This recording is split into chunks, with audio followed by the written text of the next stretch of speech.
Hello everyone, welcome to Inspire classes.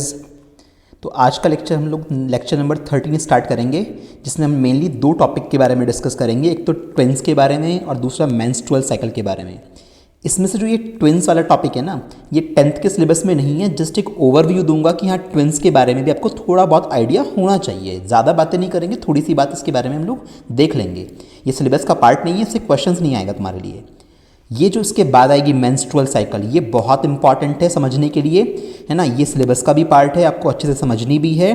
और जब ये समझ लोगे अच्छे से, तब आप रिप्रोडक्टिव हेल्थ वाला जो पार्ट आएगा इसके बाद, उसको अच्छे से समझ पाओगे। क्योंकि रिप्रोडक्टिव हेल्थ में जो कॉन्ट्रासेप्शन आएंगे बहुत सारे, वो कॉन्ट्रासेप्शन जनरली वुमेन्स के लिए वर्क करते हैं। मेजॉरिटी ऑफ केसेस में ज़्यादातर कॉन्ट्रासेप्शन मेथड वुमेन्स के लिए हैं, और वो तुम्हें तब समझ में आएंगे जब तुम्हें वुमेन की बॉडी में होने वाले मेंस्ट्रुअल साइकिल के बारे में समझ में आएगा। तो आज मेंस्ट्रुअल साइकिल भी डिस्कस कर लेंगे और ट्विंस के बारे में भी जान लेंगे। तो शुरुआत करते हैं। इससे पहले हम लोग फर्टिलाइजेशन के बारे में ह्यूमन बींग्स में बहुत डिटेल में सारी बातें पढ़ चुके हैं। Caesarean surgery, C section, normal delivery, वो सारी बातें आपको दिखाई थी मैंने, ठीक है। तो उससे पहले देखो, ट्विंस स्टार्ट करने से पहले एक इंपॉर्टेंट क्वेश्चन है। ये क्वेश्चन आपके एग्जाम में पूछा जा सकता है। यहाँ पे फीमेल रिप्रोडक्टिव ट्रैक्ट का, फीमेल रिप्रोडक्टिव सिस्टम का डायग्राम आपको दे रखा है। आपसे क्या बोल रहा है? Label the parts and mention their functions. आपको पार्ट का नाम, उसका फंक्शन लिखना है। जैसे फर्स्ट चीज़ पूछिए, प्रोडक्शन ऑफ एग। एग का प्रोडक्शन कहाँ पे होता है? तो एग का प्रोडक्शन होता है सर ओवरी में। कहाँ होता है? ओवरीज में। सबको पता है अच्छे से कि एग प्रोड्यूस कहाँ होता है? ओवरीज के अंदर होता है। साइट ऑफ फर्टिलाइजेशन, फर्टिलाइजेशन मतलब मेल गैमेट का फीमेल गैमेट से मिलना, वो कहाँ होता है? फैलोपियन ट्यूब के एम्पुला रीजन में। तो आप सिर्फ क्या लिखोगे? Fallopian tube. Site of fertilisation क्या होती है? फैलोपियन ट्यूब होती है, जिसको आप ओविडक्ट भी बोलते हो। इसके अलावा साइट ऑफ इम्प्लांटेशन, जब वो फैलोपियन ट्यूब में फर्टिलाइजेशन हो गया, उसके बाद वो जाइगोट धीरे धीरे आके एम्ब्रायो में डेवलप होगा। और एम्ब्रायो में डेवलप होने के बाद वो एम्ब्रायो कहाँ इम्प्लांट होता है? यूट्रस की लाइनिंग में, यानी यूट्रस की लाइन में धंस जाता है ना अंदर यूट्रस की वॉल में, इसको आप इम्प्लांटेशन बोलते हो। तो इम्प्लांटेशन कहाँ होता है? यूट्रस के अंदर होता है, क्योंकि यहीं पे यूट्रस में ही बेबी को पलना है। इसके बाद एंट्री ऑफ स्पर्म्स, ये लोकेशन कौन सी होगी? वेजाइना के थ्रू स्पर्म्स की एंट्री होती है, फिर वो सर्विक्स रीजन को क्रॉस करके यूट्रस में जाते हैं, फिर फैलोपियन ट्यूब में जाके उनको जो फीमेल गैमेट है वो मिलता है, और फाइनली फर्टिलाइजेशन हो जाता है। तो एंट्री ऑफ स्पर्म का लोकेशन क्या होगा? वेजाइना। तो बहुत ईजी सा था, कुछ भी नहीं करना। यहाँ पे भी मार्क कर सकते हो ना भाई, ये वेजाइना हो गई, ये वाला सेक्शन है ना। डायग्राम में मार्क करना पड़े बाई चांस कभी। ये ओवरीज हो गई, एक लेफ्ट ओवरी एक राइट ओवरी, ठीक है। ये फैलोपियन ट्यूब हो गई, जिसको आप ओविडक्ट बोलते हो। ये सेक्शन यूट्रस हो गया, ठीक है। सारी बातें समझ में आनी चाहिए। ये जो पोर्शन है, ये पोर्शन सर्विक्स हो गया, ठीक है ना। तो बहुत ईजी है, सब कुछ आपको समझ में आ गया। अब इसके बाद बात करते हैं ट्विंस के बारे में। तो ट्विंस के बारे में थोड़ा सा जान लीजिए। देखो, आपको यहाँ पे दो तरह के ट्विंस नजर आ रहे हैं। एक को मैंने लिखा हुआ है मैटरनल ट्विंस, एक को लिखा हुआ है फ्रेटरनल ट्विंस। अब ट्विंस क्या होते हैं? सबसे पहले, twins are two offsprings produced by the same pregnancy. एक ही प्रेगनेंसी के टाइम पे जब दो ऑफस्प्रिंग्स पैदा होते हैं तो उनको ट्विंस बोलते हैं। अब सुनिएगा सिचुएशन क्या हो सकती है। हो सकता है कि एक पर्टिकुलर ओवम को एक स्पर्म ने फर्टिलाइज करा, ठीक है। और यहाँ से बाद में जो जाइगोट बना, ये जाइगोट फाइनली कुछ टाइम के बाद दो पार्ट में टूट गया। ये जाइगोट के ही दो टुकड़े हो गए। यानी अगर एक सिंगल जाइगोट के दो टुकड़े होते हैं तो उस सिचुएशन में मैटरनल ट्विंस बनते हैं, जिनको आइडेंटिकल ट्विंस भी बोला जाता है। और दूसरी सिचुएशन क्या हो सकती है कि रेयर केस में दो एग रिलीज हो गए। भाई कई बार क्या होता है, जनरली एक ही एग रिलीज होता है, बट क्या पता कभी दो एग रिलीज हो गए। स्पर्म तो बहुत सारे आ रहे हैं, मिलियंस की काउंटिंग में स्पर्म हैं। तो अलग अलग एक स्पर्म ने एक को फर्टिलाइज करा, दूसरे ने दूसरे को फर्टिलाइज करा, तो यहाँ से एक जाइगोट बना, यहाँ से दूसरा जाइगोट बना, ये दो यहाँ पे ऑफस्प्रिंग्स पैदा होंगे। तो इनको बोलते हैं फ्रेटर्नल ट्विंस, जो आपको ये नजर आ रहे हैं, एक लड़का एक लड़की। जनरली फ्रेटर्नल ट्विंस में ये देखने को मिला है कि फ्रेटर्नल ट्विंस अपोजिट सेक्स के होते हैं, यानी एक लड़का होता है एक लड़की होती है। बट इनमें भी एक्सेप्शन हो सकता है, समटाइम्स दोनों लड़के और दोनों लड़कियां भी हो सकती हैं।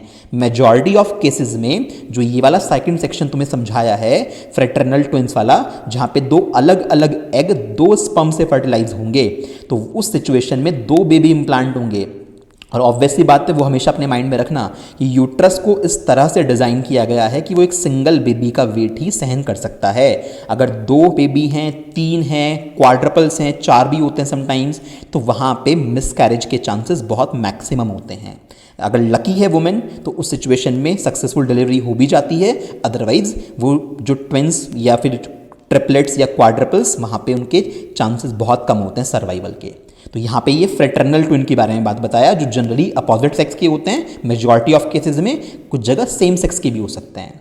यहाँ पे जब एक जाइगोट ही 2 पार्ट में टूट गया है ना, एक सिंगल स्पर्म ने एक सिंगल ओवम को फर्टिलाइज करा और जाइगोट कुछ एबनॉर्मलिटी की वजह से 2 पार्ट में टूट गया, तो उस सिचुएशन में बनते हैं मैटरनल ट्विंस।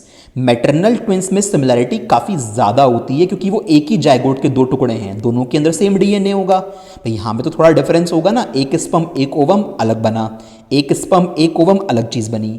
तो यहाँ पे आपको नज़र आ रहा है थोड़ा फ़र्क, है ना। यहाँ पे देखो कितनी ज़्यादा सिमिलैरिटी है इन दोनों लड़कियों में, क्योंकि ये एक ही जाइगोट के टूट जाने से जब 2 पार्ट बन गए उसके, उससे बनी है, इसलिए इसको मैटरनल ट्विन बोला है मैंने। तो लिखा है मैंने, ट्विंस कैन बी मोनोजाइगोटिक, इनको मोनोजाइगोटिक बोलते हैं, meaning that they develop from 1 zygote, एक ही जाइगोट से बने हैं, विच स्प्लिट एंड फॉर्म 2 एम्ब्रायो, जो टूट के इसने 2 एम्ब्रायो बना लिए। या डाइजाइगोटिक ट्विंस भी हो सकते हैं, जो ये डाइजाइगोटिक को फ्रेटर्नल बोलते हैं। Means that each twins develop from a separate egg and each egg is fertilise by its own sperm cell. समझ में आ रही है ना बात। एक एग एक स्पर्म का फर्टिलाइजेशन होके इससे एक बच्चा बनेगा, इससे दूसरा का ऑफ स्प्रिंग बनेगा, तो फाइनली यहाँ से 2 ट्विंस बनेंगे जो हम लोग फ्रेटर्नल ट्विंस बोलेंगे। जनरली अपोजिट सेक्स के होते हैं, समटाइम्स सेम सेक्स के भी हो सकते हैं। अच्छा, मोनोजाइगोटिक में क्या है कि सर यहाँ तो एक ही जाइगोट के 2 टुकड़े हो गए, यहाँ से ट्विंस बन रहे हैं, तो इस केस में जो ट्विन बनते हैं ज़्यादातर केसेस में सेम सेक्स के होते हैं, क्योंकि यहाँ पे सेम टाइप का क्रोमोसोम होगा तो उससे सेम सेक्स के ट्विंस बनते हैं मेजॉरिटी ऑफ केसेस में। बट यहाँ पर भी समटाइम एक्सेप्शन क्रिएट हो जाता है, यहाँ पर भी अपोजिट सेक्स के ट्विंस भी बन जाते हैं। बट मेजॉरिटी ऑफ केसेस में अगर एक ही जाइगोट टूट के ट्विंस बन रहे हैं ना, तो आपको जनरली जो देखने को मिलेंगे वो सेम सेक्स के होंगे, या तो जनरली दोनों लड़के होंगे या जनरली दोनों लड़कियाँ होंगी। और ओवरऑल वर्ल्ड वाइड अगर देखा जाए मैटरनल ट्विंस के बारे में कि एक जाइगोट से जब 2 ट्विंस बनते हैं, तो मेजॉरिटी ऑफ केसेस में ये प्रोडक्शन जो हुआ है वो फीमेल्स होती हैं, यानी कि फीमेल्स आपके जनरली मिलेंगी जो मोनोजाइगोटिक होती हैं। समटाइम्स ऐसा नहीं है, अगेन रूल कुछ नहीं है, वहाँ पे मेल भी हो सकते हैं, बट ओवरऑल वर्ल्ड की बात बता रहा हूँ। मेजॉरिटी में एक जाइगोट जब 2 में टूटता है तो जनरली वहाँ पे फीमेल्स देखने को मिलती हैं, दोनों की दोनों। ठीक है, तो ये बात समझ में आ गई ट्विंस के बारे में, इतनी चर्चा समझ में आ गई। तो कैसे ट्विंस बनते हैं भाई, एक स्पर्म का एक एग से फर्टिलाइजेशन हुआ तो एक जाइगोट बनेगा, कुछ एबनॉर्मल कंडीशन में ये जाइगोट 2 टुकड़ों में टूट जाता है। अच्छा, एक डाउट और होता है बच्चों का, कभी कभी क्या होता है ना, ये जाइगोट पूरी तरह से नहीं टूट पाता, उस सिचुएशन में ये जाइगोट का कोई ना कोई हिस्सा आपस में कनेक्टेड रह जाता है और उससे कॉन्जॉइंट ट्विंस बनते हैं। आपने देखा होगा टीवी पे, सुना होगा कि एक लड़का है एक लड़की है, 2 लड़कियां हैं, उनका हेड आपस में जुड़ा हुआ है, उनका बॉडी पार्ट एब्डोमिनल हिस्सा आपस में जुड़ा हुआ है, किसी के 4 हाथ या पैर हैं, तो वो कॉन्जॉइंट ट्विंस की कंडीशन होती है, जहाँ पे जाइगोट कंप्लीटली 2 पार्ट में स्प्लिट होने से मतलब बच जाता है, वो 2 पार्ट में स्प्लिट नहीं हो पाता, उस कुछ हिस्सा स्प्लिट हुआ और कुछ परमानेंटली जुड़ा रह गया, तो उस केस में कॉन्जॉइंट ट्विंस होते हैं, उनके बारे में भी चर्चा करेंगे। एक और चीज़ अगर मैं यहाँ पे बात करूँ तो बच्चों को एक कॉमन सा डाउट इसमें काफ़ी ये आता है कि सर चलो ठीक है, यहाँ वाले केस में फ्रेटर्नल के केस में तो 2 अलग अलग ओवम हैं, 2 स्पर्म हैं, तो 2 ट्विंस बन रहे हैं, इनके तो फिंगरप्रिंट मैच नहीं करेंगे, इनके तो अलग अलग ही होंगे बिल्कुल, क्योंकि अलग अलग स्पर्म और ओवम का कॉम्बिनेशन है। यहाँ वाले केस में सर एक ही जाइगोट टूट के जब 2 पार्ट में बना है, तो क्या जो ये मोनोजाइगोटिक यानी मैटरनल ट्विंस बन रहे हैं, क्या इनके फिंगरप्रिंट बिल्कुल सेम टू सेम होंगे? क्या इनकी आइज में जो आइरिस मसल्स होती हैं, कि इनका आई स्कैनिंग बिल्कुल सेम टू सेम होगा? तो इस बारे में भी मैं आपको बताऊंगा। ठीक है, तो आराम से इस लेक्चर को सुनते रहिए, आपको सारी बातें समझ में आएंगी। ये डाउट होता है सर कि फिंगरप्रिंट सेम होते होंगे फिर इन लोगों के, अगर ये मैटरनल ट्विंस हैं, एक ही जाइगोट से बने हैं, तो होते हैं या नहीं होते हैं, हम उसको देखेंगे। देख लीजिए, आपको ये 2 क्यूट से बेबीज़ नज़र आ रहे होंगे, ये दोनों के दोनों सेम प्रेगनेंसी से बनने वाले ट्विंस हैं। और कैसे ट्विंस हैं? मोनोजाइगोटिक ट्विंस हैं। शक्ल देख लीजिए कितनी ज़्यादा मैच कर रही है इनकी, दीज आर मोनोजाइगोटिक ट्विंस, है ना। चलो थोड़ी सी बात और देखते हैं। डायग्राम्स काफ़ी सारे हैं मेरे पास, डायग्राम दिखा दूंगा। देखो ये दोनों गर्ल्स ड्रेस भी सेम ही पहन रखी है, मोनोजाइगोटिक ट्विंस, है ना, एक ही जायगोट दो पार्ट में स्प्लिट हो गया होगा, उससे ये दोनों ट्विन्स बने हैं। जनरली इनमें सिमिलरिटी बहुत रिमार्केबल होती है, बट जैसे जैसे एज बढ़ती जाती है एनवायरमेंटल फैक्टर की वजह से थोड़ा थोड़ा वेरिएशन समझ में आने लगता है। जैसे सपोज करो कि ये दोनों बच्चे आपके स्कूल में पढ़ते हैं, तो फ्रेंड सर्कल में पता लग जाता है, जान जाते हैं कि भाई इसका नाम राधा है ना, इसका नाम सीता है, जो भी आपने मतलब नाम ऐसे रखे हुए हैं, तो क्लियर अंडरस्टैंडिंग होने लगती है। कुछ टाइम के बाद कन्फ्यूज़न वो खत्म हो जाता है, कुछ थोड़े बहुत स्लाइट चेंजेस उनकी बॉडी में देखने को मिल जाते हैं, जिससे उनकी पहचान हो पाती है।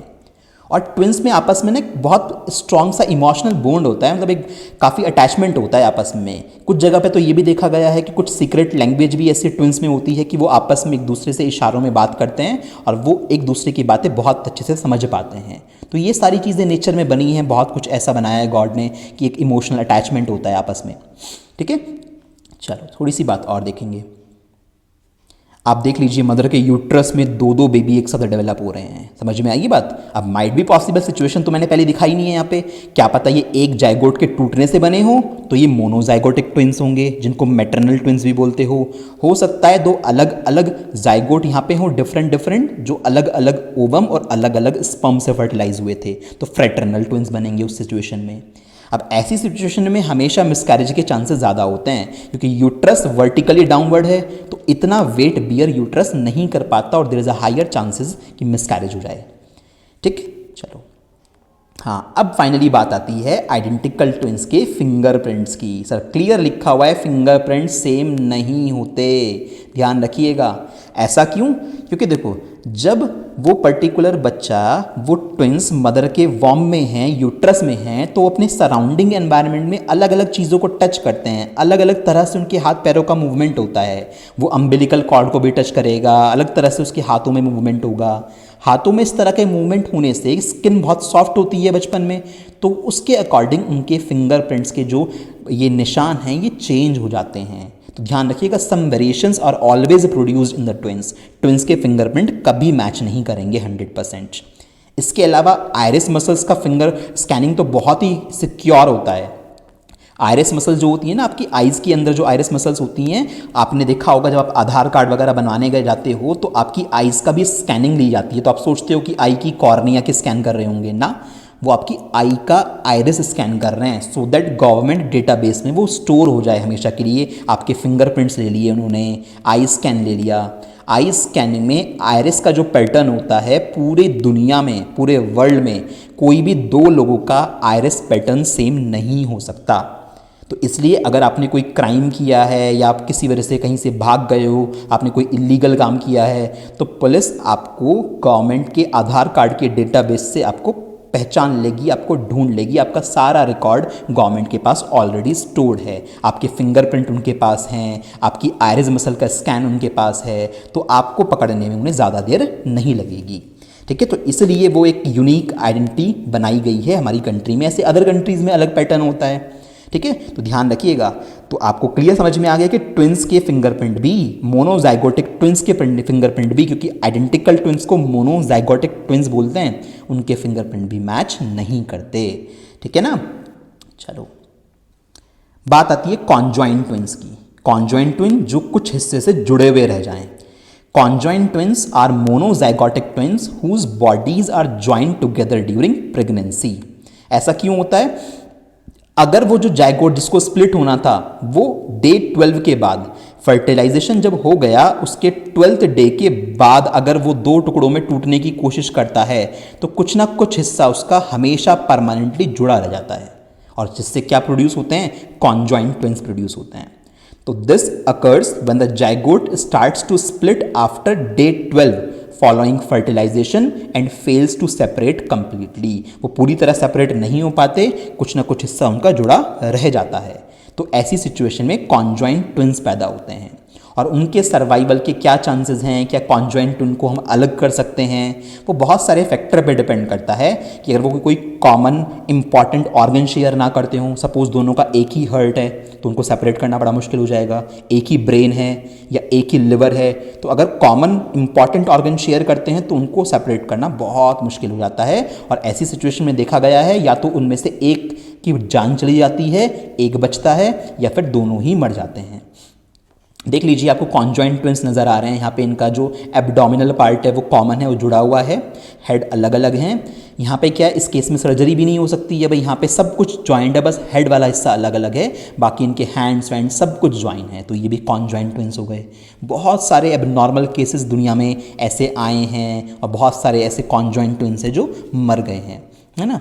जनरली ये केसेस ज्योग्राफिकल लोकेशन पर भी डिपेंड करते हैं। इंडिया में ऐसे केसेस बहुत कम देखने को मिलते हैं, या एशियन जो हमारा एशियन कॉन्टिनेंट है इसमें काफ़ी कम देखने को मिलते हैं।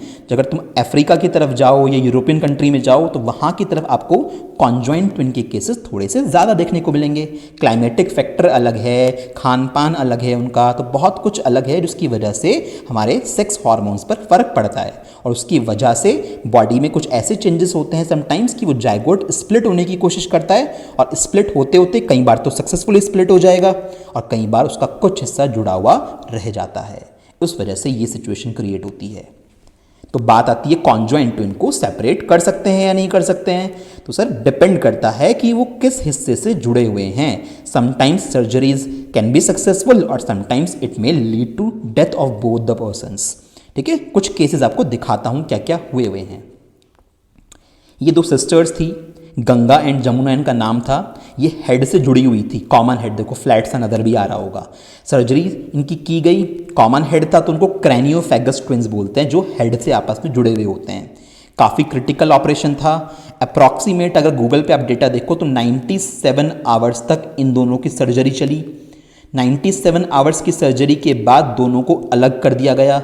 बट अलग करने के बाद हुआ क्या, 97 आवर्स की उस सर्जरी में गंगा जो थी वो तो ब्रेन डैमेज हो गई, उसका तो ब्रेन वर्क करना बंद कर दिया। क्योंकि वही बात है ना, कॉमन चीज़ जब जुड़ी हुई है ब्रेन जैसा पार्ट तो बहुत रिस्की होता है ऐसी सिचुएशन में। तो गंगा ब्रेन डैमेज हो गई और जमुना एक तरह से वो पैरालाइज हो गई, वो चलने, उसकी जो पैर थे वो खराब हो गए, क्योंकि उसके सब कुछ कंट्रोल तो माइंड से होता है ना। तो जमुना फाइनली पैरालाइज हो गई और गंगा ब्रेन डैमेज हो गई, और कुछ हफ्तों के बाद, कुछ महीनों के बाद गंगा की डेथ हो गई, क्योंकि ब्रेन डैमेज पर्सन ज़्यादा टाइम तक सर्वाइव नहीं कर पाता है। ठीक है, तो ये सिचुएशन हुई थी। तो क्रैनियोफैगस ट्विंस थे, कोशिश की गई, 97 आवर तक सर्जरी भी चली, बट फाइनली तब भी एक को बचाना पॉसिबल नहीं हो पाया। एक केस और देखिए, ये केस बहुत फेमस हुआ था ईरानियन सिस्टर्स का। देखो ये हेड से जुड़ी हुई थी, बाकी बॉडी पार्ट डिफरेंट है, हेड से जुड़ी हुई हैं। अब उनको अलग करने की कोशिश की गई। अब आज के टाइम में इमेजिंग टेक्निक्स इतनी एडवांस हो चुकी हैं मेडिकल साइंस में कि सब कुछ इमेजिंग टेक्निक से ब्रेन के अंदर का हम लोग देख सकते हैं। तो डॉक्टर को उस टाइम में लगा कि हाँ, हम इनका सक्सेसफुल ऑपरेशन कर पाएंगे, कोई इशू नहीं है, हो जाएगा। बट जब ब्रेन को खोला गया तो ब्रेन को खोलने के बाद एक ऐसी वीन थी, एक ऐसी नर्व थी जो नज़र आई डॉक्टर को, जो वो स्कैनिंग में नहीं देख पाए थे, और बस वहीं पे गलती हो गई, क्योंकि अब तो ब्रेन ओपन हो चुका था, अब तो कुछ नहीं कर सकते थे। वो वीन उन्हें नज़र आई, वो वीन इमेजिंग के टाइम पे नहीं दिखाई गई थी, ब्रेन स्कैनिंग के टाइम पे वो वीन हिडन हो गई, वो नहीं दिखाई दे पाई। तो उसके केस में डॉक्टर को लगा कि इनका सक्सेसफुल ऑपरेशन हो जाएगा, बट वो कॉमन ऐसी वीन थी कि जिसको अगर कट कर दिया जाता या हटा दिया जाता तो वो मर जाती। तो अब फाइनली क्या हुआ कि भाई वो ऑपरेशन के टाइम पे वो चीज़ दिखाई दी और वहीं पे गलती हो गई, और फाइनली सर्जरी के ड्यूरेशन में ही इन दोनों की डेथ हो गई। सर्जरी हो गई, ब्रेन इनके अलग कर दिए गए, पार्ट्स इनके अलग अलग कर दिए गए, बट इनमें से कोई भी नहीं बच पाई, वो सर्जरी के टाइम पे ही दोनों मर गई। तो बहुत सारे ऐसे केसेस होते हैं दुनिया में जहाँ बहुत अजीब अजीब सी चीज़ें हैं, मतलब सक्सेसफुल चीज़ें नहीं हो पाती हैं। तो खैर बहुत कॉम्प्लिकेशंस होते हैं कॉन्जॉइंट ट्विन्स को अलग करने में, स्पेशली जब उनका कोई कॉमन पार्ट, जो एक ही इंपॉर्टेंट पार्ट होता है, वो जुड़ा हुआ हो, स्पेशली ब्रेन की अगर बात करें तो। एक और देख लीजिए, ये एक लक्ष्मी नाम की लड़की है, बिहार से ये केस था, काफ़ी टाइम पहले की बात है। इसके 4 पैर और 4 हाथ थे। अब 4 पैर और 4 हाथ थे, आप बोलोगे सर ये तो एक ही लड़की है, ये ट्विंस में कहाँ से आ गई, ये कॉन्जॉइंट ट्विंस कहाँ से आ गई? नहीं जी, ये भी ट्विंस हैं। ट्विंस कैसे हैं? जो इसमें नीचे वाला ट्विन है उसका हेड और उसका एब्डोमिनल रीजन डेवलप ही नहीं हुआ पूरी तरह से, सिर्फ 2 हाथ और 2 पैर आ पाए। यानी एक ट्विन तो ये खुद हो गई, इसके 2 हाथ 2 पैर हैं, कंप्लीट है। जिसकी दूसरी ट्विन थी, वो दूसरी वाली ट्विन का उसका हेड डेवलप नहीं हो पाया किसी वजह से, उसका जो एब्डोमिनल पार्ट था वो प्रॉपरली इसके साथ फ्यूज़ हो गया, तो उसके सिर्फ हाथ पैर रह गए। तो ऐसी सिचुएशन भी देखने को मिलती हैं। तो यहाँ पर भी इसके ऑपरेशन करके एक्स्ट्रा लिम्स को कट किया गया सक्सेसफुली, क्योंकि ये इतना प्रॉब्लमेटिक नहीं है, सिर्फ हाथ पैर एक्स्ट्रा हैं तो उनको हटा दिया गया, बाकी कोई दिक्कत नहीं हुई, तो ये सर्वाइव कर सकती थी। तो बट बहुत सारे ऐसे एबनॉर्मल केसेस देखने को मिलते हैं जहाँ पे सर्वाइवल काफ़ी मुश्किल हो जाता है। ठीक है बच्चों, तो ये सब चीज़ें मैंने आपको बतानी थी बेसिक सी ट्विंस के बारे में। तो ये सब चीज़ें हमारी खत्म हो गई। Just have a look, twins के बारे में आपसे एग्जाम में नहीं पूछा जाएगा, बट एक बहुत बेसिक सी चीज़ थी जो मैं बताना चाहता था। अब आपको काफ़ी बेसिक से अच्छे से समझ में आ गया ट्विंस के बारे में। Now finally start with the menstruation. Menstruation को स्टिल इंडिया में एक टैबू की तरह लिया जाता है कि भाई मेंस्ट्रुएशन के बारे में बात करना बड़ा अजीब लगता है लोगों को। कहीं पर भी अगर हम अपने बॉडी ऑर्गन्स के बारे में बात कर रहे हैं, हमारे घर में बात नहीं होती है, तो उन सब चीज़ों से हमारी कंट्री भी बहुत पीछे है, जिसकी वजह से काफ़ी बड़ा एरिया या काफ़ी बड़ी पॉपुलेशन ऐसी है जिनको सही चीज़ों के बारे में जानकारी नहीं है। और नॉलेज का सही तरीके से पता होना बहुत ज़रूरी है। बहुत सारी जगह ऐसी हैं जहाँ पे मतलब इनफैक्ट गर्ल्स भी अपनी बॉडी के बारे में बात करने से झिझकती हैं, उनको भी अपने फ्रेंड्स से या अपनी मतलब फैमिली में बात करने से उस चीज़ को शर्म आती है, डर लगता है, जबकि ये चीज़ें ना बहुत नॉर्मल है। मेंस्ट्रुएशन एक बहुत कॉमन सा प्रोसेस है जो सिर्फ ये शो करता है now you are sexually mature, कि धीरे धीरे आपकी बॉडी अब सेक्सुअली मैच्योर हो रही है। तो उस चीज़ को, क्योंकि मेंस्ट्रुएशन अगर नहीं होता है तो उस सिचुएशन में तो फिर ये हो गया ना कि आपकी प्रेगनेंसी के चांस हैं कि अगर मेंस्ट्रुएशन रुक जाए तो देयर इज़ अ पॉसिबिलिटी कि उस सिचुएशन में वो फीमेल प्रेग्नेंट हो गई हो। तो मेंस्ट्रुएशन एक बहुत कॉमन सा प्रोसेस है जो एवरी मंथ अप्रॉक्सीमेटली बताऊंगा क्या प्रोसेस होता है, क्यों होता है। मेंस्ट्रुएशन साइकिल पूरी हार्मोनल साइकिल है, सारा खेल हार्मोन का है। अगर आपको ये समझ में आ गई तो बाद में जब आप कॉन्ट्रासेप्शन मेथड पढ़ोगे उसमें ओरल पिल्स के बारे में पढ़ोगे कि कॉन्ट्रासेप्शन के लिए पिल्स भी यूज़ की जाती हैं, वुमेन्स पिल्स भी यूज़ करती हैं। तो पिल्स का जो लॉजिक होता है वो सारा इसी के ऊपर बेस्ड है। तो मैं आपको सिखा दूंगा, सब कुछ समझा दूंगा।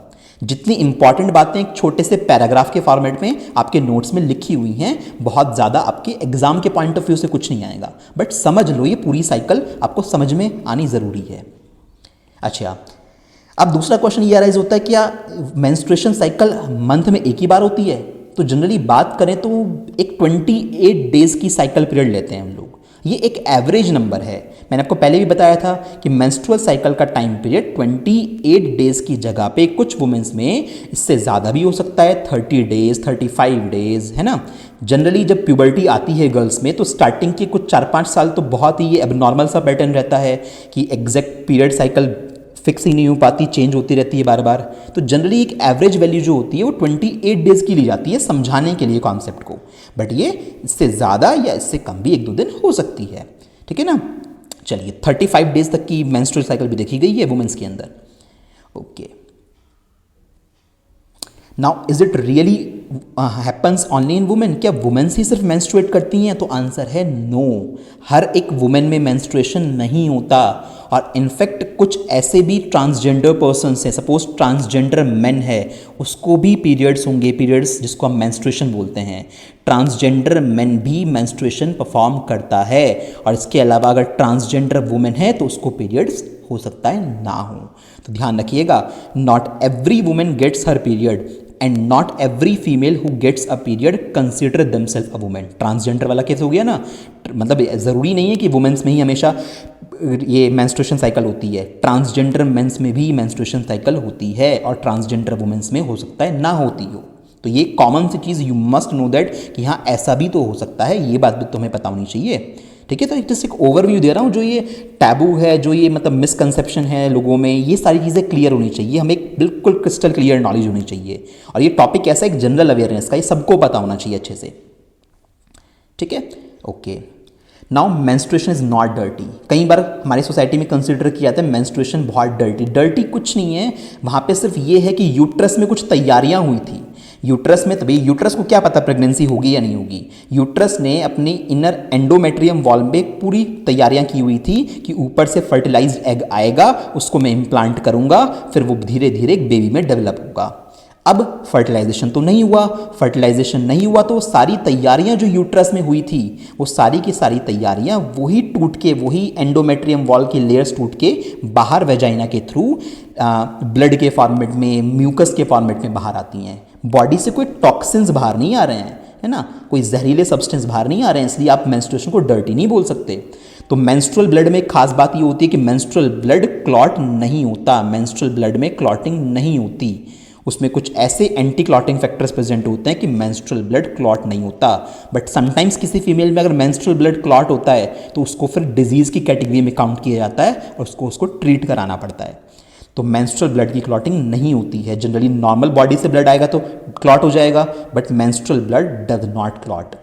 ठीक है, क्या क्या चीज़ें होती हैं कि मेंस्ट्रुअल फ्लो जब वेजाइना से बाहर आता है तो उसमें कौन कौन सी चीज़ें मिक्स होती हैं उनके बारे में भी आगे बताऊंगा मैं आपको। ठीक है, तो ये टैबू की तरह नहीं है, ये बहुत ऐसी चीज़ नहीं है कि इसके बारे में आपको बात नहीं करनी चाहिए, मुँह छुपा लिया इस तरह से, ये कुछ नहीं है, बहुत सिंपल सी चीज़ आपको सबको पता होनी चाहिए, male as well as female. एक प्रॉपर जब नॉलेज होगी ना सेक्स एजुकेशन के बारे में, हमने अपने बॉडी ऑर्गन के बारे में सब कुछ अच्छे से पता होगा तो बहुत सारे कॉन्सिक्वेंसेस से हम बच जाएंगे, बहुत तरह के इन्फेक्शन से हम खुद को बचा सकते हैं। ठीक है, अच्छा, तो ये तो एक इंट्रोडक्शन मेरे को देना था सब बातों का। अब दो टर्मिनोलॉजी ये समझ लेते हैं, ये लिखी हुई है ऑलरेडी आपकी बुकलेट के अंदर, मेनार्क और मेनोपॉज। मेनार्क क्या होती है? The first occurrence of menstruation at puberty. Puberty आ जाने के बाद जब first time menstruation cycle start होती है, that age that time is called as menarche. Menarche is the beginning of reproductive life of the girl. Puberty के time से लगभग 10 से 12 साल की एज में गर्ल्स में प्यूबर्टी आ जाती है, बॉयज़ से जल्दी आती है प्यूबर्टी। तो उस टाइम पे जो सबसे पहला मेंस्ट्रुएशन होगा, हम बोल देते हैं कि भैया सबसे पहला मेंस्ट्रुएशन स्टार्ट हो गया है, तो ये मेनार्क वाली स्टेज स्टार्ट हो गई है उस गर्ल की। और ये स्टेज एंड कब होगी? जब मेंस्ट्रुएशन होना बंद हो जाएगा, दैट इज कॉल्ड मेनोपॉज। वो कब होती है? 45 ईयर्स से लेके 55 ईयर्स के बीच में कभी भी मेनोपॉज की एज आ सकती है। तो the permanent stoppage of menstruation, फिर वो मंथली मेंस्ट्रुएशन होना बंद हो जाएगा, in a women is called menopause. It occurs in women at the age of 45-50, sometime 55 तक भी डेटा जा सकता है कि menopause is the end of reproductive life of a women. यानी उस वुमेन की रिप्रोडक्टिव लाइफ कहाँ से स्टार्ट होती है? एक वुमेन की मेनार्क वाली स्टेज से स्टार्ट होके स्टोरी कहाँ तक चलेगी? मेनोपॉज तक चलेगी। अप्रॉक्सीमेट मेनार्क वाली स्टेज कितने से स्टार्ट हुई? मान लेते हैं 12 साल से स्टार्ट हुई है ना, प्यूबर्टी उस टाइम पे ही, तब से फर्स्ट मेंस्ट्रुएशन होना स्टार्ट हुआ, मेनार्क स्टेज में वो लड़की पहुंच गई। धीरे धीरे एज बढ़ते बढ़ते मेनोपॉज मान लिया 50 ईयर्स की एज में जाके हुआ। तो अप्रॉक्सीमेट कितना टाइम? लगभग 38 ईयर्स का ये लाइफ स्पैन आप कह सकते हो उस वुमेन का रिप्रोडक्टिव साइकिल है या रिप्रोडक्टिव लाइफ है। इस ड्यूरेशन में वो रिप्रोड्यूस कर सकती है। This is called reproductive life cycle, life span. कितना? अप्रॉक्सीमेट 38 ईयर्स, थोड़ा कम ज़्यादा भी हो सकता है क्योंकि मैंने 12 ईयर्स मेनार्क एज ली है और मेनोपॉज के टाइम कौन सा लिया है? 50 ईयर्स का लिया है। तो ये दो चीज़ समझ में आ गई। ठीक है, थोड़ी सी बात अब फाइनली मेंस्ट्रुएशन पे करते हैं। मेंस्ट्रुएशन ऑल्सो नॉन एज, को पीरियड भी बोलते हैं, मंथली भी बोलते हैं कुछ जगह पे। ठीक है, तो it is regular discharge of blood and mucosal tissue, इसको मेंसेस, मतलब ब्लड और म्यूकोसल टिश्यू जो बॉडी से बाहर निकलता है उसको मेंसेस बोल देते हैं। कहाँ से आ रहा है? From inner lining of uterus through vagina. Vagina के जरिए जब बॉडी से ब्लड है ना प्लस कुछ म्यूकस, इस तरह से ये चीज़ें जब बाहर आने लगती हैं तो उस चीज़ को बोलते हैं कि मेंस्ट्रुएशन स्टार्ट हो चुका है, मेंस्ट्रुअल फ्लो स्टार्ट हो चुका है। ठीक है, तो डेफिनेशन वाला पार्ट ऑलरेडी ये लिखा हुआ है छोटा सा। ओके, तो ये कहाँ से पास आउट होता है? वेजाइना के जरिए बॉडी से बाहर निकल जाता है। ओके, नाउ मेंस्ट्रुएशन वर्ड कहाँ से आया? ठीक है, मेंस्ट्रुएशन वर्ड ध्यान रखना, मैंने एक बच्चे की कॉपी में, बोर्ड एग्जाम वाली कॉपी में देखा था कि एक बच्चे ने इस मेंस्ट्रुएशन को पता नहीं कैसे मेंसुरेशन लिखा हुआ था, आप जो मैथमेटिक्स में पढ़ते हो। तो प्लीज़ मेक श्योर आप स्पेलिंग गलत ना करें। वो मेंस्ट्रुएशन मैथ्स में होती है ना, तो मेंस्ट्रुएशन नहीं है, ये मेंस्ट्रुएशन है। It's a biological process generally occurring in females या ट्रांसजेंडर मेल्स। ठीक है, the word menstruation is etymologically related to moon. जैसे मून की लाइफ साइकिल लगभग वही 28 डेज के आसपास होती है ना, और ऐसे ही हम लोग मेंस्ट्रुएशन की लाइफ साइकिल को भी अप्रॉक्सीमेट 28 डेज का मानते हैं। तो मून के नाम से ही हम लोगों ने इसको मेंस्ट्रुएशन बोलना स्टार्ट किया। ठीक है, menstruation and menses are derived from the Latin menses. Latin language में मंथ को मेंसेस बोलते हैं क्योंकि ये साइकिल मंथली होती है लगभग, तो इसलिए वहाँ से इसको मेंसेस नाम आया, जो मून का भी एक एटाइमोलॉजिकल वर्ड है। तो ये मेंस्ट्रुएशन बोल लीजिए आप, you are using this word कि सर मेंस्ट्रुएशन या फिर आप ये वर्ड यूज़ कर रहे हो, इसको आप मेंसेस बोल लीजिए, एक ही बात है। इसको आप पीरियड्स बोल लीजिए, एक ही बात है। ठीक है, ये सब कॉमन वर्ड हैं, कोई इशू नहीं है इसमें। तो ये मेंस्ट्रुएशन वर्ड कहाँ से आया? मून से आया। मून से ही क्यों लिया? क्योंकि मून की साइकिल भी अर्थ के चारों तरफ रिवॉल्व करने की 28 डेज के अप्रॉक्स होती है। तो और यहाँ पे मेंस्ट्रुअल साइकिल भी इतने टाइम की होती है, तो वहाँ से ये मेंस्ट्रुएशन वर्ड आया। ठीक है, चलिए। Menstrual cycle, it is the regular natural change that occurs in female reproductive system, specially कहाँ पे? यूट्रस और ओवरीज में कुछ ऐसे सर्टेन चेंजेस होते हैं हर महीने, जिसकी वजह से प्रेगनेंसी पॉसिबल हो पाती है। क्योंकि अगर वो चेंजेस नहीं होंगे तो प्रेगनेंसी कभी हो ही नहीं पाएगी। भाई अगर ओवम रिलीज नहीं होगा तो कैसे स्पर्म किसको फर्टिलाइज करेंगे? ठीक है, वो तैयारियां हर महीने यूट्रस में होती हैं, और जब वो फर्टिलाइजेशन नहीं होता, वो तो सारी तैयारियां जो यूट्रस में हुई थी उस फर्टिलाइज्ड एग को एक्सेप्ट करने के लिए, वो सारी तैयारियां शेड हो जाती हैं, और वो सारा का सारा ब्लड और म्यूकस वेजाइना के जरिए बाहर आ जाता है, और फिर अगले महीने फिर से प्रिपरेशन स्टार्ट होती है। तो ये ऐसे ही चलता रहता है लगातार। साइकिल समझाऊंगा पूरी आगे। It is required for the production of oocytes, जिसको आप ओवम बोल सकते हो, and for preparation of uterus for pregnancy. भाई मेंस्ट्रुअल साइकिल से तो आपका यूट्रस जो है प्रेगनेंसी के लिए तैयार होगा, इम्प्लांटेशन के लिए तैयार होगा, उसकी जो वॉल होती है यूट्रस की उसमें सर्टेन चेंजेस होने स्टार्ट होंगे। ठीक है, चलो। अगर प्रेगनेंसी नहीं होती है, the lining is released in what is known as menstrual और पीरियड, है ना। भाई मैंने बताया जो तैयारियां हुई हैं यूट्रस में, अगर एग फर्टिलाइज नहीं हुआ तो उस सिचुएशन में वो सारी तैयारियां जो है वो शेड हो जाएंगी, और सारा का सारा जो फ्लो है वो बॉडी से बाहर आ जाएगा। और जनरली यही होता है, क्योंकि भाई हर टाइम तो फर्टिलाइजेशन हो नहीं रहा बॉडी के अंदर। अभी जो ये स्लाइड है थोड़ी सी टेक्निकल है, थोड़ा समझने के पर्पज से इसको समझ लेना अच्छे से, बहुत इंपॉर्टेंट है, पता होना चाहिए अपनी बॉडी के बारे में इतनी सारी चीज़ें। लिखना कुछ नहीं है, ये सब एग्जाम में नहीं आएगा कुछ भी, सिर्फ मेंस्ट्रुअल साइकिल क्या होती है, एग फर्टिलाइज नहीं हुआ तो क्या होता है, इतना ऊपर ऊपर से पता होना चाहिए। मैं इन डेप्थ समझा रहा हूँ एग्जैक्ट लॉजिक क्या होना है। देखो, ये कहानी हर महीने होनी ही होनी है, जहाँ से लेके यहाँ तक की है ना, पूरी की पूरी स्टोरी जो मैंने इस पेज पे लिखी हुई है। क्या होता है सुनो ध्यान से। हाइपोथैलेमस हमारे ब्रेन का एक रीजन होता है, एक सेक्शन होता है जिसको हाइपोथैलेमस बोलते हैं।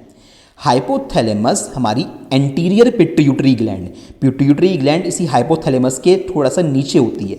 ब्रेन के हाइपोथैलेमस से थोड़ा सा नीचे जाएंगे तो वहाँ पे पिट्यूटरी ग्लैंड होती है, जिसको मास्टर ग्लैंड भी बोलते हैं। बॉडी की बाकी जितनी भी ग्लैंड्स हैं उसको ये कंट्रोल करती है। तो हाइपोथैलेमस ने सिग्नल करा पिट्यूटरी ग्लैंड को। पिट्यूटरी ग्लैंड को क्या सिग्नल दिया उसने कि तुम FSH और LH रिलीज करो। अब ये FSH और LH क्या है? ये दो हार्मोन्स हैं, फॉलिकल स्टिमुलेटिंग हार्मोन और ल्यूटिनाइजिंग हार्मोन। थोड़ा सा नाम आएगा नहीं पूछने के लिए, टेंशन मत लो। तो ये दो हार्मोन पिट्यूटरी ग्लैंड ने रिलीज करे। जब ये दो हार्मोन ओवरीज के अंदर जाके एक्ट करेंगे, कहाँ जाएंगे ये हार्मोन? ओवरीज में एक्ट करेंगे, जिससे ओवेरियन साइकिल स्टार्ट होती है। तो वहाँ पे दो चीज़ बनेंगी, ग्राफियन फॉलिकल और कॉर्पस ल्यूटियम। ग्राफियन फॉलिकल और कॉर्पस ल्यूटियम। ग्राफियन फॉलिकल बनता है सबसे पहले जब ये FSH और LH की वैल्यू बढ़ती है तो ग्राफियन फॉलिकल बनेगा। फिर ग्राफियन फॉलिकल फट जाता है, उसमें से ओवम एग बाहर आ जाता है, और जो बचता है उसे क्या बोलते हैं? बची कुची स्ट्रक्चर को कॉर्पस ल्यूटियम बोलते हैं। यानी इस स्टेज पे ओव्यूलेशन हो गया, एग रिलीज हो गया। ठीक है, ओव्यूलेशन हो गया। अच्छा, फिर क्या होगा आगे? ये ग्राफियन फॉलिकल और कॉर्पस ल्यूटियम मिलके कौन से दो हार्मोन बनाते हैं? एस्ट्रोजन और प्रोजेस्टेरॉन हार्मोन रिलीज करते हैं। और ये दो हार्मोन को प्रेगनेंसी मेंटेनिंग, स्पेशली प्रोजेस्टेरॉन को क्या बोलते हैं? प्रेगनेंसी मेंटेनिंग हार्मोन बोलते हैं।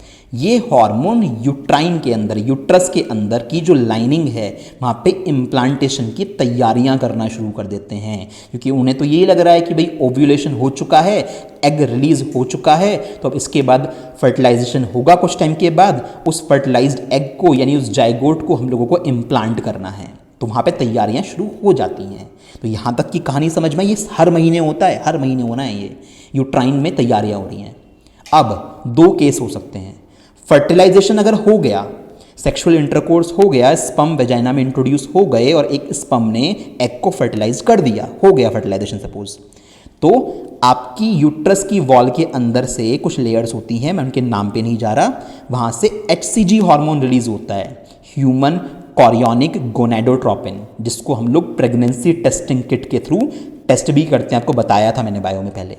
तो human chorionic gonadotropin hormone release होता है और ये हार्मोन ओवरीज के अंदर जो ये कॉर्पस ल्यूटियम बैठा हुआ है इसको जाके बोलता है, मतलब समझने के लिए बोल लो, इसको जाके बोलता है कि भाई प्रेगनेंसी हो चुकी है, फर्टिलाइजेशन हो चुका है, अब तुम प्रोजेस्टेरॉन लगातार बनाते रहो, क्योंकि प्रोजेस्टेरॉन बहुत ज़रूरी है, प्रेगनेंसी मेंटेनिंग हार्मोन होता है। ये यूट्रस की वॉल को कॉन्ट्रैक्ट नहीं होने देगा, भाई यूट्रस में जगह चाहिए ना, एक बेबी को पलना है, तो प्रोजेस्टेरॉन ये सीएल कॉर्पस ल्यूटियम लगातार रिलीज करता रहेगा। किसने सिग्नल दिया इसको? कॉर्पस ल्यूटियम को क्या पता, कैसे पता लगा प्रेगनेंसी हो गई? HCG इस हार्मोन ने, ये हार्मोन कहाँ से निकला? यूट्रस की वॉल से। तो ऐसे ये CSCL को आपको सिग्नल देता रहेगा कि प्रोजेस्टेरॉन रिलीज करते रहो। प्रोजेस्टेरॉन रिलीज जब तक होता रहेगा तब तक यूट्रस की वॉल कॉन्ट्रैक्ट नहीं होगी, वो ओपन रहेगी, मतलब उसमें स्पेस बना रहेगा और धीरे धीरे फिर इम्प्लांटेशन होगा, उसके बाद फाइनली एम्ब्रायो में डेवलपमेंट होगा, फीटस बनेगा और वो पूरा ऑफस्प्रिंग तैयार हो जाएगा। ठीक है, तो ये चलता है। Now sir what will happen अगर फर्टिलाइजेशन नहीं हुआ, जो कि जनरली होता है, हर महीने थोड़ी ना सेक्सुअल इंटरकोर्स हो रहा है, तो बार बार फर्टिलाइजेशन तो नहीं हो रहा है। तो फर्टिलाइजेशन अगर नहीं होता है तो वो जो तैयारियां इन दोनों हार्मोन ने यूट्रस में करी थी उसका क्या होगा? एग तो मतलब जो एग था फर्टिलाइजेशन तो उसका हुआ नहीं, एग को फैगोसाइटोसिस खा गए, एग तो खत्म हो गया वो। अब फर्टिलाइजेशन नहीं हुआ तो क्या होता है? ये जो कॉर्पस ल्यूटियम है, ये कॉर्पस ल्यूटियम कैसे बनाता है ध्यान रखना, ओवरी के अंदर धीरे धीरे फॉलिकल बड़ा होकर ग्राफियन फॉलिकल बनाता है। जब ये रप्चर हो जाता है, फट जाता है, इससे एग बाहर निकल जाएगा, जिसे बोलेंगे ओव्यूलेशन हो गया, और CL कॉर्पस ल्यूटियम बचेगा, जो बची स्ट्रक्चर है जो उसको कॉर्पस ल्यूटियम बोलते हैं। तो अगर फर्टिलाइजेशन नहीं हुआ तो कॉर्पस ल्यूटियम लगभग 10-12 दिन तक वेट करेगा, है ना। अभी नहीं होगा एकदम से, भाई फर्टिलाइजेशन नहीं हुआ एकदम से यूट्रस के अंदर की वॉल टूट के ब्लड और म्यूकस बाहर नहीं आएगा, 10-12 दिन वो वेट करेगा आराम से। उसके बाद क्या होता है, फाइनली वो जो तैयारियां सारी हुई हुई थी यूट्रस के अंदर, वो सारी तैयारियां शेड हो जाती हैं और वो जो लाइनिंग जब टूटेगी यूट्रस के अंदर से तो ब्लड और म्यूकस रिलीज होगा, जिसको मेंस्ट्रुअल फ्लो बोलते हैं। ये लगभग 3 से 5 दिन, 7 दिन, 3 से 5 दिन जनरली ये चलता है। 3 से 5 दिन स्टार्टिंग में ब्लीडिंग होती है, जिसमें ब्लड प्लस म्यूकस बाहर आता है। तो ये कहानी समझ में हो गई। ठीक है, मेंस्ट्रुअल फ्लो हुआ, उसके बाद फिर जैसे ही मेंस्ट्रुअल फ्लो हुआ 3 से 5 दिन, उसके होने के बाद फिर दोबारा से ये कहानी स्टार्ट हुई। हाइपोथैलेमस ने सिग्नल दिया, एंटीरियर पिट्यूटरी ग्लैंड के पास से ये 2 हार्मोन रिलीज हुए, इन्होंने ओवरी में गए, ग्राफियन फॉलिकल बनाया, ग्राफियन फॉलिकल रप्चर होकर उसने ओवम बाहर निकाल दिया, कॉर्पस ल्यूटियम बचा, ये क्या बनाता रहा? एस्ट्रोजन प्रोजेस्टेरॉन बनाता रहा। वो यूट्रस में तैयारियां चलती रही इम्प्लांटेशन की, फर्टिलाइजेशन फिर दोबारा नहीं हुआ, दोबारा से कॉर्पस ल्यूटियम ने 10-12 दिन का वेट करा और फिर से वो डिस्चार्ज सारा का सारा ब्लड और म्यूकस बाहर आ गया और फिर से ये कहानी, तो ये चलती रहती है साइकिल। ठीक है, इस चीज़ को थोड़ा सा ऐसे और समझ लो, और अच्छे से बता देता हूँ। बाय डिफॉल्ट सपोज मैं 28 डेज की फीमेल में साइकिल लेके चल रहा हूँ, दिस इज डे 1। मैंने आपको बताया था डे ऑफ इवोल्यूशन, ओव्यूलेशन को कैसे निकालते हैं? डे ऑफ ओव्यूलेशन, किस दिन ओवम रिलीज होना। तो जितने दिन का मेंस्ट्रुअल साइकिल है सबका अलग अलग होता है, 28 दिन मान के चल रहा हूँ, 28 जितने भी दिन का है उसमें से 14 डेज बैक आइए, पीछे आइए, 14 माइनस कर दो, कितना बचेगा? 14th day. यानी उस फीमेल में 14th day will be the ovulation day. ये एग्जैक्ट 14 डे नहीं होता, मैंने आपको बताया था, 1-2 दिन पहले या ज़्यादा भी हो सकता है। ठीक है, इतनी बात समझ में आ रही है। देखो स्टार्टिंग के अगर मैं शुरू से 1 से लेके 5 दिन ये यहाँ तक करा दूँ, स्टार्टिंग के इन 5 डेज पे, 1 से लेके 5 डेज पे, इस टाइम पे क्या होगा? ब्लीडिंग होगी, जिसको बोलते हैं मेंस्ट्रुअल साइकिल, मेंस्ट्रुअल फ्लो। ये यहाँ पे होगा मेंस्ट्रुअल फ्लो। ठीक है, मेंस्ट्रुअल फ्लो, जहाँ पे ब्लीडिंग और म्यूकस रिलीज होता है, 3 से 5 दिन, समटाइम्स 6 दिन के आसपास ये चलती है। उसके बाद ये बंद हो गई। इसके बाद क्या होगा? इसके बाद वापस वो हाइपोथैलेमस से सिग्नल आएगा, हाइपोथैलेमस से सिग्नल आएगा पिट्यूटरी ग्लैंड के पास, वो FSH और LH हार्मोन बनाएंगी। FSH और LH हार्मोन ओवरीज के अंदर जाके ग्राफियन फॉलिकल बनाएगा, वहाँ से फिर वो रप्चर होगा धीरे धीरे करते करते। तो जब ओव्यूलेशन होने वाला होता है तो उससे 1 दिन पहले LH का हार्मोन का लेवल बहुत ज़्यादा बॉडी के अंदर बढ़ जाता है। ठीक है, और फिर उसके बाद ओव्यूलेशन हो गया 14th डे पे, this was the 14th day. ठीक है, 14th डे पे ओव्यूलेशन हो गया।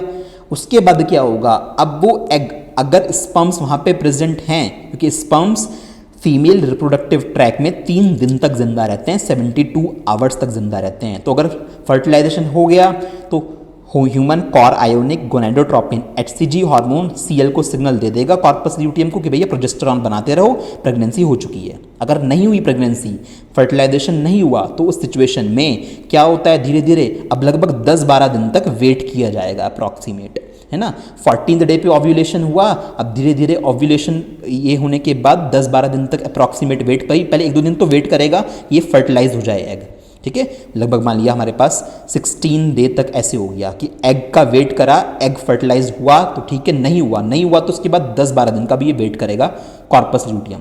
तो 10-12 दिन का वेट करेगा, वेट करता रहा, कुछ नहीं हुआ, उसके बाद फाइनली क्या होगा, वापस से जितनी भी तैयारियां हुई थी वो मेंस्ट्रुअल ब्लीडिंग के फॉर्मेट में वापस बाहर आ जाएंगी और फिर से साइकिल कहाँ घूम जाएगी, वापस आप यहाँ जाओगे। तो मेंस्ट्रुअल साइकिल किसे बोलते हैं, जिस दिन ब्लीडिंग स्टार्ट होती है, जिस दिन ब्लड और म्यूकस बाहर आता है, that day is considered as the first day of menstrual cycle. लगभग 1 से 5 दिन, मतलब 3 से 5 दिन, एक दिन तो नहीं बोलूँगा, 3 से 5 दिन अप्रॉक्सीमेट शुरू के 5 दिन ब्लीडिंग होती है। उसके बाद फाइनली धीरे धीरे ये ओवम रिलीज होना स्टार्ट होगा 14th डे पे। उसके बाद 10-12 दिन वेट करेगा अगर फर्टिलाइजेशन नहीं हुआ, और फाइनली सारी तैयारियां शेड हो जाएंगी और वेजाइना से ब्लड और म्यूकस के फॉर्मेट में बाहर आ जाएगा वो फ्लो, ठीक है। देखो बहुत अच्छे फॉर्मेट में ये ग्राफिकली आपको दिखाया हुआ है, ठीक है, ये एनिमेटेड फॉर्मेट में देख लीजिए। देखो स्टार्टिंग के डे आपको ब्लड नज़र आ रहा है ना, यहाँ पे ये लाइनिंग रप्चर हो चुकी है, एंड पे देख लीजिए। देखो मैं यहाँ पे दिखाता हूँ, यहाँ से समझाता हूँ आपको अच्छे से। भाई सब कुछ तैयारी हो चुकी थी, खत्म हो गया, कुछ आपका फर्टिलाइजेशन नहीं हुआ, कुछ नहीं हुआ। अब धीरे धीरे क्या हुआ कि जो तैयारियां हुई थी वो शेड होनी स्टार्ट हो गई, और ये तैयारियां धीरे धीरे जितनी भी शेड हुई यूट्रस के अंदर, वो बाहर ब्लड और म्यूकस के फॉर्मेट में आया। तो शुरू के 3-4 दिन, 4-5 दिन तो ये चला, 4-5 दिन ब्लीडिंग होती रही। उसके बाद क्या हुआ, उसके बाद देखो वापस तैयारियां शुरू हो गई हैं।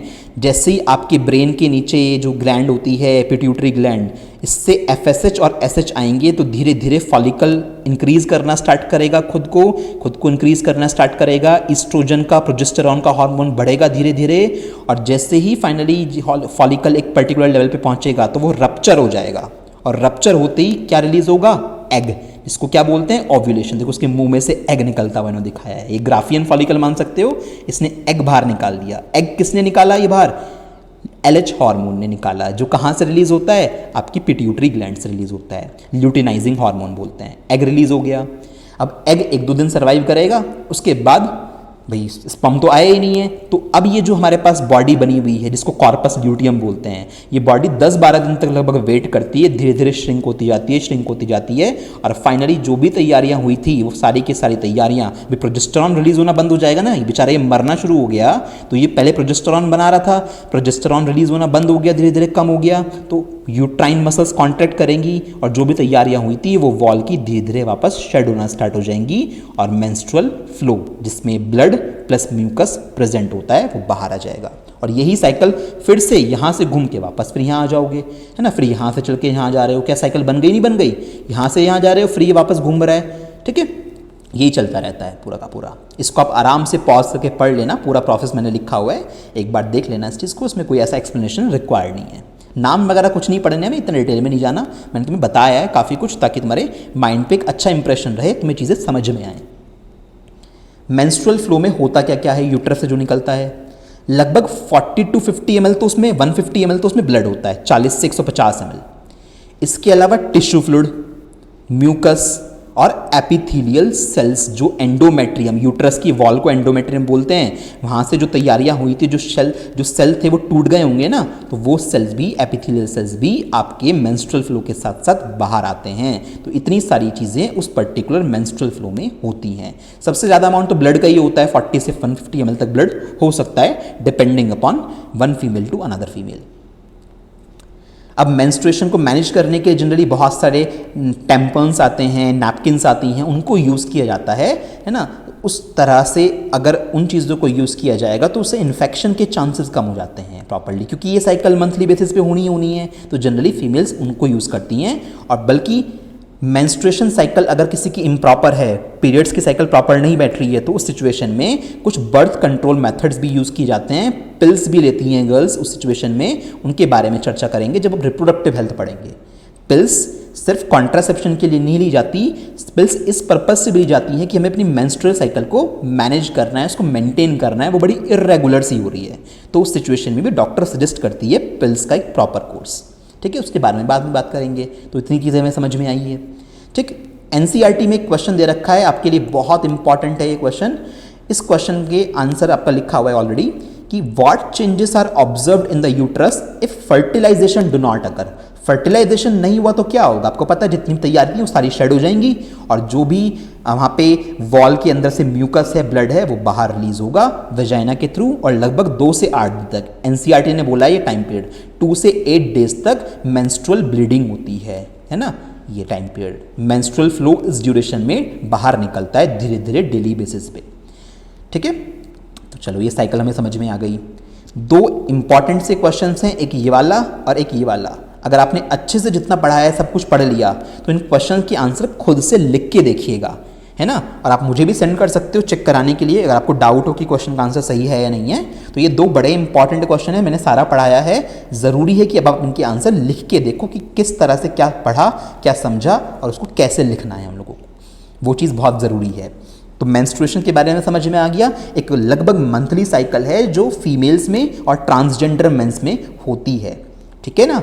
इसमें क्या, स्टार्टिंग के कुछ डेज तो ब्लीडिंग होगी, जिसमें मेंस्ट्रुअल फ्लो जो पिछले महीने का था ना, वो याद करो लास्ट मंथ में ओव्यूलेशन हुआ, उस एग ने वेट करा, कोई आया नहीं स्पर्म फर्टिलाइज करने के लिए, 10-12 दिन तक कॉर्पस ल्यूटेम बेचारा छोटा होता गया, कम होता गया, खत्म हो गया, वो प्रोजेस्टेरॉन आना बंद हो गया, आपकी यूट्रस की वॉल कॉन्ट्रैक्ट हुई और फाइनली वो ब्लीडिंग हुई। तो वो ब्लीडिंग शुरू के लगभग 2 से 8 दिन चली अप्रॉक्सीमेट, है ना। 2 से 8 दिन तक, आप 5-6 दिन, वो वेरी करता है सब में, उतनी चली।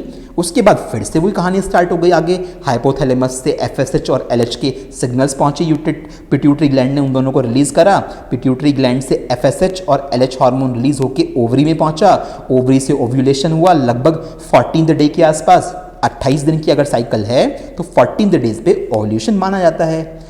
ओव्यूलेशन हुआ, एग रिलीज हुआ, उसने वेट करा, स्पर्म आया, फर्टिलाइजेशन हुआ तो ठीक है, प्रेगनेंसी हो जाएगी। नहीं हुई तो 10-12 दिन वेट किया जाएगा, कॉर्पस ल्यूटेम वेट करेगा, और उसके बाद वो सारी तैयारियां शेड हो जाएंगी और वापस वेजाइना के थ्रू वो म्यूकस और ब्लड बाहर आ जाएगा।